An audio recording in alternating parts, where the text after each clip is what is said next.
Hello বন্ধুরা, দেখো বাবা আমাদেরকে আগিয়ে দেওয়ার জন্য যাচ্ছে সাইকেলে করে।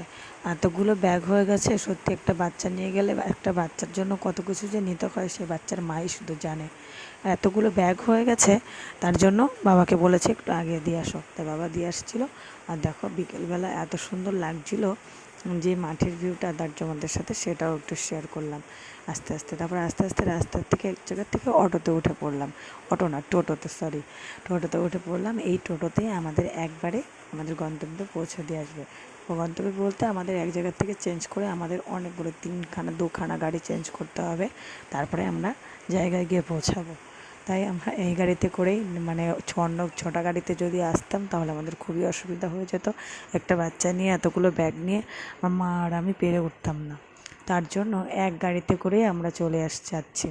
কারণ এমনি গাড়িতে করে যদি উঠে যেতে যেতাম তাহলে যেতে গেলে আমাদের ওই ব্যাগপত্র নিয়ে কোনো গাড়িওয়ালাই আমাদের হয়তো নিত না।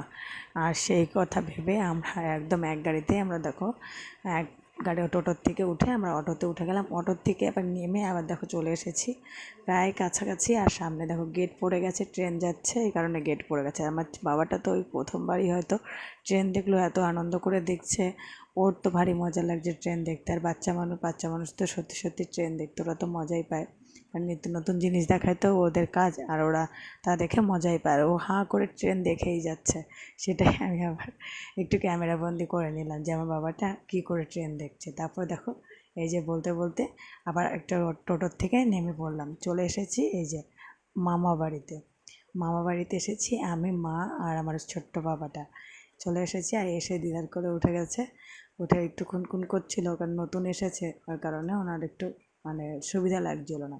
আবার আমি নিয়ে নিলাম, নিয়ে একটু ফ্রেশ হব, তার জন্য ভাবলাম যে একটু ভিডিও করে নিই তারপরে ফ্রেশ হই। আর তার জন্যই আর আস্তে আস্তে আমাদের রাত হয়ে গেছিলো। তোমাদের কিন্তু ভিডিওটা ভালো লাগলে লাইক কমেন্ট করে দিয়ে চলো, টাটা।